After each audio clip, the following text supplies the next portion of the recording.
All right. Thanks for watching, all my 40K fanatics out there. If you tune into this, me and Lane just got done fighting our last practice fight, That was fighting a good fight. Yeah. Final score again of that game: Necrons 84, Votann 77.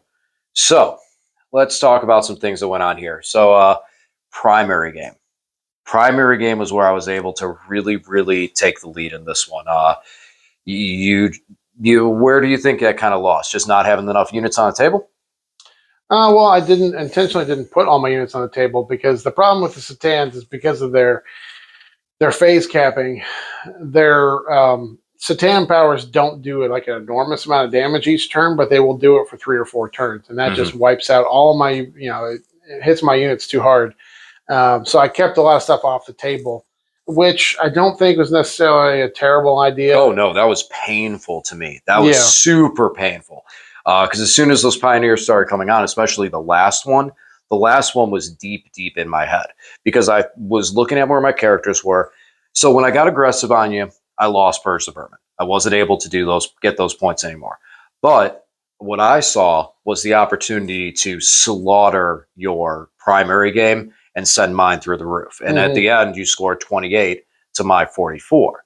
So even with your secondaries, because your secondaries were nasty, 15 on lay claim, 15 on no prisoners. Yep. The only one I was able to slow down was assassinate because I am able to hide those characters. Still got 9 though, and you resurrected twice. Twice I got the reses. Nightbringer. So technically, I killed 6 characters, 5 characters. Yeah. But just so you guys know, in case you look into that for assassinate, it does say the way that assassinate scores is technically at the end of the game for when the character is completely removed. You're supposed to calculate at the end. So because they come back up, they don't go to the dead pile, so they don't actually score the points. But yeah, Overlord stood back up. Would have been a couple more points for you, 3 more points on it for him. But yeah, all in all, those pioneers were rough. I mean, they were in my mind from at every point of it. And this game, more than others, the damage was there. They were picking up units left and right.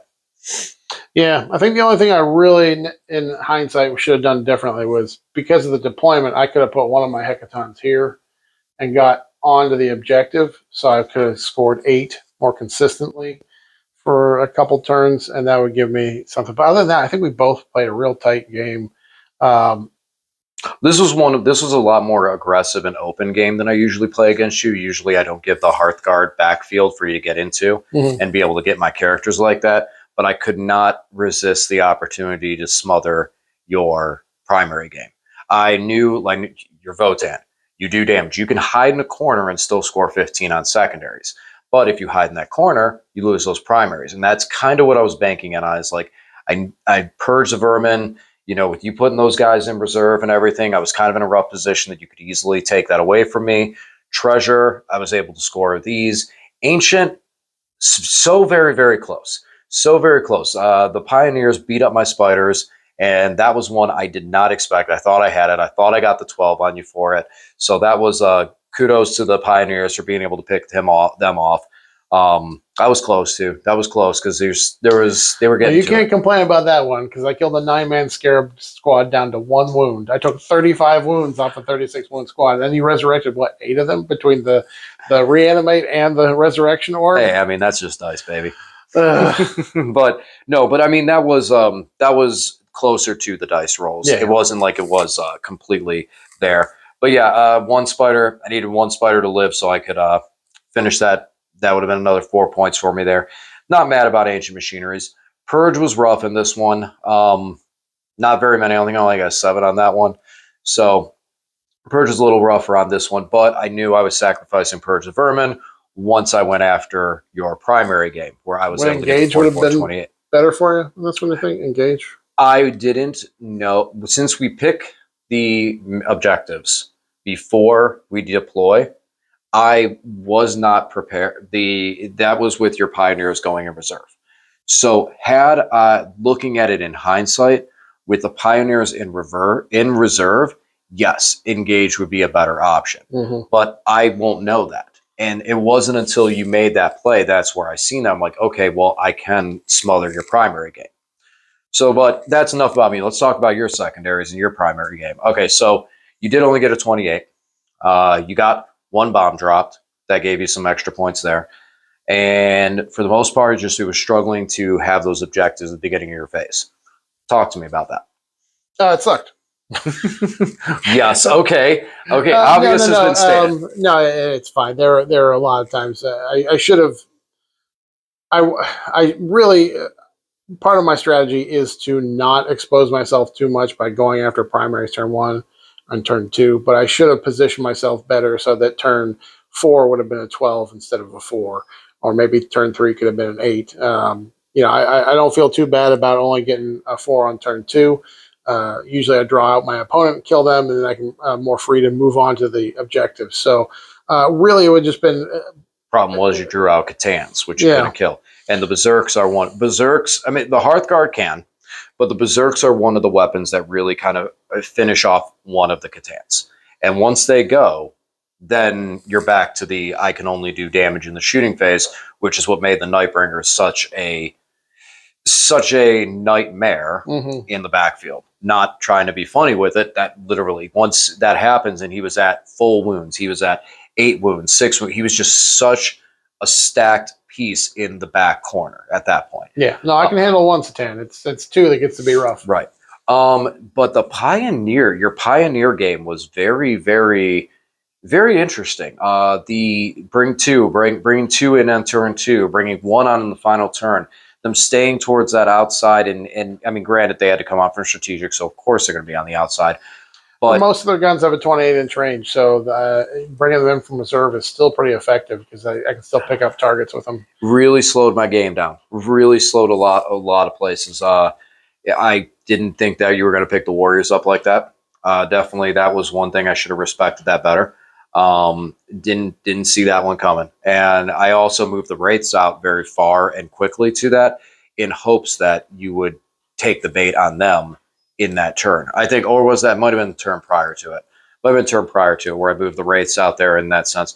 But I wasn't expecting that. I thought I was going to be able to get them and score them up the middle and you kill some, but reanimate through it. And nope, not today. You said no. I'm sorry. Do not pass go. Do not collect another free ancient machineries. So that was rough. That was rough in there. But that's going to happen with those guys, especially going into it. But yeah, I think your Pioneers were they were on point today, picking up like anything you were hitting. They were picking up. They picked up Scarabs. They picked up Spiders. They picked up the Warriors. They finished off Wraiths. They beat up Wraiths. So and that 12-inch move they have, and objective security. When they advance, it's 6 inches flat. And for 1 CP, I can advance them 12 inches. So their ability to jump on things late game is huge.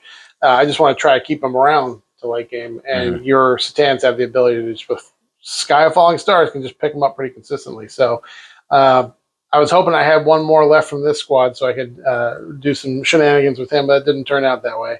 But yeah, if I have them at the end of the game, they're super powerful for jumping on objectives, both the regular objectives and my light claim. So, was there anything that I did during the course of the game that surprised you and caught you off guard with any of my moves that you hadn't normally seen? I don't know. I don't know. It's been a long 4 hours. I can't remember. I'm not thinking of anything in particular. No. Yeah, no, basically everything to that. Catan's by himself and stuff like that.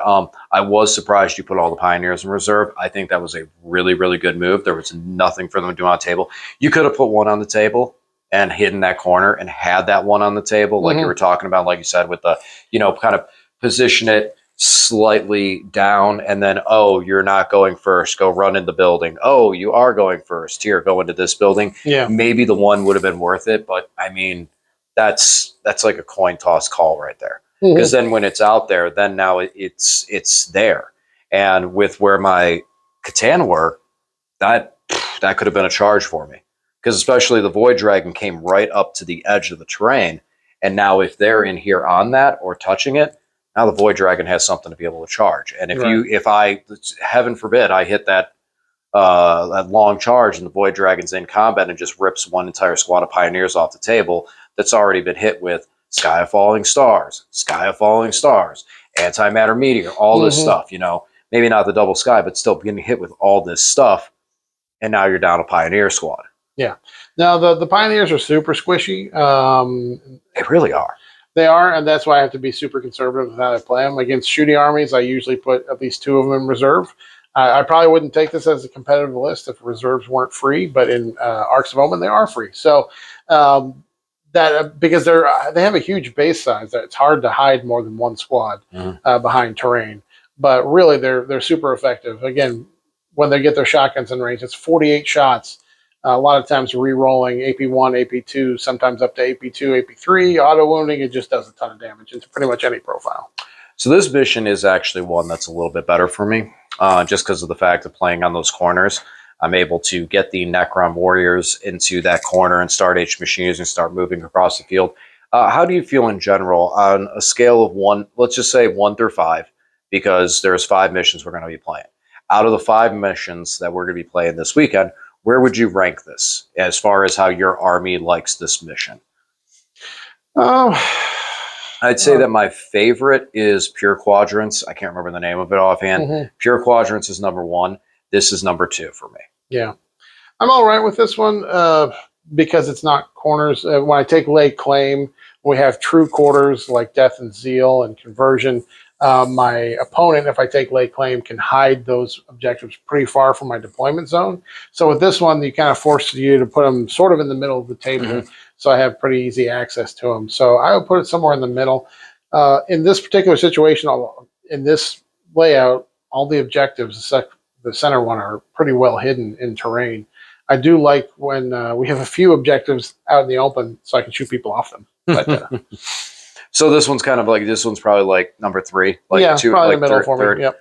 Alrighty. Well, I think that about wraps it up. Again, Necrons get an 84 on this one to a Votann 77. This game was primarily the primaries. Primaries told the tale. Votann not being able to get onto them for their turn, getting stuck to kind of 4 over a couple of turns, and Necrons being able to use the terrain and use the corners to their advantage to just grab Treasure of Aeons and the primary game and run up the score.